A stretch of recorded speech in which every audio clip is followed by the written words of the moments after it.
1934年8月8号，在辽宁营口发现了一具与传说中的龙极其相似的还没有完全腐烂的怪物的骸骨。而且在这个神秘的生物没死之前，当地的居民曾经2次看到过它，并且有很多人抢救过它，与其有过长时间近距离的接触，甚至当地的寺庙还专门为它办过法事。这件事儿就是很多人都听说过的营口坠龙事件。前几年电视台还专门为这个事件做了期节目，最后得出结论，说这个怪物其实就是条鲸鱼，只不过人们在搬运怪物骸骨然后拼装起来的时候，把怪物的下颚骨的2块骨头给摆错了位置了，插到头上去了，让人误以为是龙角，从而产生的误会。虽然电视节目上说这个怪物就是条鲸鱼，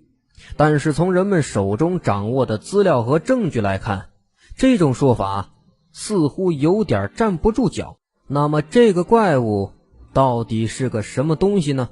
今天咱们就来研究研究。既然说的是营口坠龙，咱们就来先看看营口市的位置。营口市地处辽东半岛的中枢，北边是辽宁省的盘锦市，位于渤海的东岸，大辽河的入海口处，是中国大陆上唯一一个能观赏到夕阳落海的地级市。首先来讲，营口面朝大海，是辽河的入海口。知道这一点之后，咱们继续往下看。在营口曾经发生过2次坠龙事件。一些上了年纪的老人回忆说，这个怪物在人们发现它的尸体之前曾经出现过2次。第一次在距离入海口20公里的地方。1934年7月初，营口很多人说在田庄台上游发现了一条活龙。当时老百姓认为天降巨龙，这是吉祥的征兆，于是人们有的用苇席子给这条酷似龙的怪兽搭上了凉棚，有的呢还挑水往这怪兽身上浇，为的是避免这个怪物身体发干。据说当时人们都非常积极，即便是平日里比较懒惰的人也都纷纷去挑水浇水。在寺庙里有许多百姓僧侣每天都为这条怪物做法超度，之后下了一场持续好几天的暴雨，随后这只怪物就神秘地消失了。根据当时目击这条怪物的人来说，它跟画上的龙模样几乎是一致的，有4只爪子和鳞片，嘴上呢有2条长须，大眼睛凸出来，身体大概有10来米长。萧素琴老人就是当时的目击者之一。当年萧素琴老人9岁，他的父亲是给地主赶马车的。当时很多人都说在这个田庄台上游发现了一条活龙，于是就赶到那儿。他的父亲就把萧素琴放在马背上，扶着他往里边看。萧素琴所看见的龙方头方脑，眼睛很大，而且还一眨一眨的，身体为灰白色，弯曲着蜷伏在地上，尾巴卷起来，腹部有2个爪子伸着。而让萧素琴印象最深的就是他感觉这条龙似乎是有气无力的，眼睛半睁半闭，再加上眼睛有些发红，很多人都说这是天气太热的原因。于是呢，人们就纷纷在龙的上面搭了个棚子为它避暑，有人呢还往它身上浇水，让它得以解暑。后来下了很长时间的大雨，这条龙就不见了。这是第1次坠龙事件。到了1934年的8月份，连续下了20多天大雨之后，这个怪物又第2次奇异的出现了。这一次它出现在距离辽河入海口10公里处的芦苇丛中。这第2次坠龙事件一共分为3个阶段。首先是第1个阶段，出世阶段。在1934年8月初的《圣经时报》中，有一篇名为《龙降酿灾》的文章，报道说7月28号，一条龙在营口的天空上直降而下，弄翻了3只小船，卷坏了附近的工厂房子，致使9人死亡，而且掀翻了停在车站的火车。这是出世阶段。第二个阶段，水中折腾阶段。根据还健在的杨义顺老人说，当时在附近的芦苇荡里经常听到有噼里啪啦的响声，而且还有类似牛叫的低沉的叫唤声，听起来十分沉闷，另外还有挣扎的声音。根据后来人们推测，这是当时这个怪物落在了芦苇丛中，可能是受伤了，一直在挣扎。第三个阶段，就是人们发现这个酷似龙的怪物的时候。8月8号，在距离辽河入海口10公里的芦苇丛中，有人发现了一具与传说中的龙特征一致的尸体，尸体腥味远飘，有双脚，而且是鹿角那样的叉脚，这在动物界实属是罕见。当时这个怪物的鳞片足足装了2大筐，死亡前挣扎的声音像是牛叫，不过人们在发现它的时候，它已经不是活物了，而是一具奇臭难闻的尸骸。当时营口地区已经连续下了40多天的大雨，道路上全都是水，一些房屋因为进水太多，甚至都已经倒塌了。雨停了之后，随着北风吹过来，人们发现这空气里有一股很大的腥骚味。看管苇塘的一名卢姓的工人顺着这个骚味寻找，发现大片大片的芦苇丛中有一大片芦苇全都倒下了，拨开进去一看，吓了一大跳，里面赫然躺着一个已经死去的庞然大物。这名卢姓工人吓得转身就跑，回到家里之后就得了一场大病。人们听说之后都结伴前去观看，并且报告给了当时的政府。随后西海关附近的一家防疫站的医护人员穿着白大褂，给已经生蛆的这个怪物尸体喷洒了消毒水，然后这个龙骨就被人们抬了出来。人们用4个船锚系上绳子，把这个尸骸围成一圈，供大家参观。原营口市著名的正骨医生马子辰的儿子马国祥记得父亲曾经对他说过，这个骸骨被发现的时候，肉还没有完全腐烂，金条还在上面呢，看上去跟龙特别的像。1934年8月12号的《圣经时报》记载，这条龙竟然有爪，而且还用这龙爪挖了一个近17米长、6米多宽的土坑，说明这条龙在坠落之后曾经在这儿挣扎过。还有记载说该龙体气参天，头部左右各生3只甲，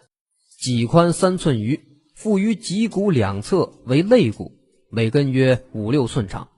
尾部为立板形白骨尾，全体共28段，每段约尺余，全体共3丈余。圆龙处有被爪挖之宽2丈、长5丈之土坑，坑沿爪印清晰存在，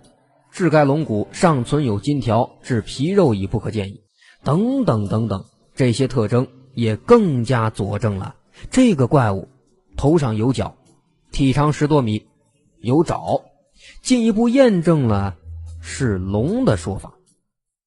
根据几位老人讲，当年有关方面也曾经邀请了有经验的老渔民来辨认，但是没有一个人认识这具怪物的尸体。人们私底下纷纷议论，也都普遍认为这就是一条龙。在营口市志第1卷中记载，1934年8月8日午后，辽河北岸东小街一农民在附近苇塘发现一巨型动物白骨，长约10米，头部左右各有1角，长约1米余，脊骨共29节，当然也有资料说是28节。在这个怪物的尸骨被发现之后，营口委第6警察分署就开始组织人力，把这些怪物的尸骨分解之后运到南岸，在西海关前面的空场地上按照它原来的形状摆好安好，让人们参观。当时的《圣经时报》也派人来采访，把它称作天降龙、迎川坠龙等等，同时还配上照片，图文并茂，轰动一时。营口的市民也都争相来观看，附近城市也有专程来参观的人，也是络绎不绝。这么多人同时都到营口这儿来看这个龙的尸体，结果直接导致当时去营口的火车票价一度上涨。后来又有报道说营口水产高级中学鱼烙科的张老师判定这个怪物属于蛟类，蛟龙的那个蛟类。当时的营口美大照相馆还有英明照相馆也都洗印了大量的龙骨展览的照片，然后呢在二本町胡同附近沿街贩卖。有些从外地来营口参观龙骨的人呢，就争先恐后的买这个龙骨照片，方便带回家给家人欣赏。之后呢，这一具怪物的尸骨被保存在营口一个师范学校当作标本。后来因为战争时期社会混乱，导致尸骨下落不明。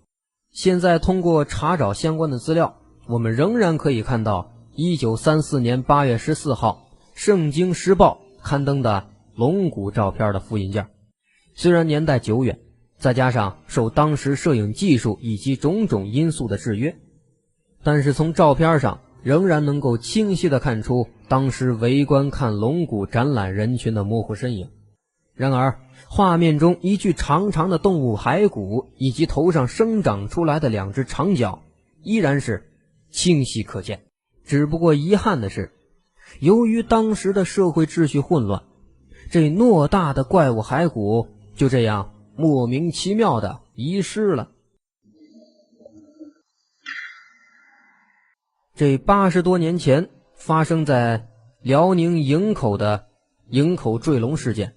为什么偏偏在几年之前又被人们提起来，电视台还专门做了期节目呢？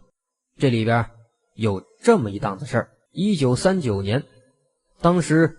16岁的孙正仁来到大连给有钱人做管家，女主人的丈夫就是营口商会会长的弟弟。几年下来，孙正仁深得主人的赏识。1941年离开大连的时候，女主人把一段龙骨当作奖赏给他。根据介绍，女主人手工的这个龙骨大约有3斤多沉，呈白色条状，骨头底端有碗口大小，慢慢向上延伸，越来越细，直到最尖端。骨头表面的白色釉面很亮，大家都说这是龙牙。女主人也告诉他，这是曾经在营口展览过的龙骨。2004年6月16号上午，已经年过70旬的孙正仁老人把自己保管了整整63年的这5块龙骨就捐献给了市史志办公室。他希望有关部门能够鉴定一下他手中的这个骸骨到底是什么生物的骨头。出了这龙骨这么一档子事儿之后，这才引起了人们的关注，这才有了2004年央视播出的那期关于营口坠龙的节目。那么孙正仁老人手中的这几块骨头到底是个什么来头呢？通过当时自然博物馆的研究员鉴定，一致认为这几块龙骨其实是史前第4纪，距今约1万多年前的野马的牙齿化石，并不是什么龙骨。这样一来，虽然孙正仁老人手中的这几块骨头被认定了不是龙骨，但营口坠龙这个事件反而变得更让人难以捉摸了。当年营口出现的这个怪物到底是个什么东西呢？没了孙正仁手中的这条龙骨的线索，人们只能根据当年《圣经时报》上的这张龙骨照片来推断判断了。到这儿，针对这张照片，有2位专家的看法产生了分歧。刘金远高级工程师认为，虽然这个照片不是特别清晰，但是根据形状看，有可能是恐龙。但是研究海洋生物的研究员赵永波认为，这个怪物有可能是当年一条搁浅的鲸鱼，是一条须鲸，很有可能是当年人们在搬运怪物骨头然后拼装起来的过程中，把须鲸下颚骨的2块骨头给错误地安在了头上，导致看起来像是龙角，让人们误以为是一条龙。最终为了证实自己的看法，赵永波研究员搬出了须鲸的骨架标本，把须鲸的2片下颚骨插在头上。果不其然，这样子看起来跟当年圣经时报照片上的怪物尸骨还真差不多。所以最终在电视台的节目当中，营口坠龙的谜底揭晓为须鲸。虽然在电视节目当中给出了是鲸鱼的结论，但是很多人对于这个结论并不认同，因为在这条结论中出现的漏洞实在是太多了。首先咱们来看看这须鲸。须鲸这种鲸鱼体长15到20米，单从这个长度上来看，跟那个怪物的特征倒是符合。但是我们查阅更多相关的资料会发现，须鲸的生活习性比较特别。大部分的须鲸夏季向高纬度的海域迁移，冬季呢到温暖的海域进行繁殖。营口坠龙事件发生在8月份，正好是夏季。如果这个龙真的就是须鲸的话，当时正值8月份的夏天，大部分的须鲸都已经迁移到了高纬度地区，是不太可能出现在营口这种北纬41度的中纬度地区的。而且须鲸多半栖息在远洋，而极少接近海岸，大多生活在200到300米的深海，这不太可能出现在临海的营口市啊。再者，营口坠龙发生在距离辽河入海口10到20公里的辽河弯道处。咱先不考虑鲸鱼能不能在这狭窄的河道里来去自如，咱光说这鲸鱼有可能会顺着淡水河逆流而上，最终还搁浅在河岸上吗？显然这可能性非常非常的小。其次，如果这个怪物真的是鲸鱼的话，那根本就无法解释当年营口第2次坠龙，弄翻3只小船，卷坏附近的房子，致使9人死亡，还掀翻火车这些事情。种种的这些迹象都表明，营口坠龙的这个龙不太可能是鲸鱼。在电视台的这期营口坠龙的节目播出完的当晚，营口的一位80多岁的老人柴寿康对节目最后须鲸的结论也提出了质疑。随后同在营口的黄振福、张顺喜2位老人对这种说法同样也提出了反对，因为当年这3位老人都亲眼在营口看到过龙。这3位老人分别是蔡寿康、黄振福、张顺喜。就在80年前，蔡寿康老人那时候刚9岁，当年他就住在营口市河北中小街，也就是当年人们在苇塘中发现龙的地方的附近。但他当年看到的龙比苇塘中的这个龙更活龙活现。在这80多年前一个夏天的下午，大概5点左右，蔡寿康和黄振福、张顺喜以及曹玉文等几个孩子一起在外面玩。蔡寿康突然发现，在营口市造纸厂方向的天空上有一条龙，他立刻就告诉黄振福、张顺喜和曹玉文。小伙伴们同时抬头往天上看，同时看到了这条龙。根据3位老人的描述，当时在天上龙出现了大概15秒左右的时间，当时是阴天，那条龙是灰色，在云中动弹，动作跟蛇差不多，跟现在画上画的龙样子一样。头像是牛头，头上有2只角，角是直的，嘴上有胡须，2根长胡须，大眼睛凸出来，身长大概10多米，身上有鳞，有4只爪，尾巴呢很像鲤鱼的尾巴。蔡寿康老人在2002年曾经给北京动物馆写过信，2004年的3、4月份也给中央电视台也写过信，全都反映当年他跟小伙伴看到过真龙的经历，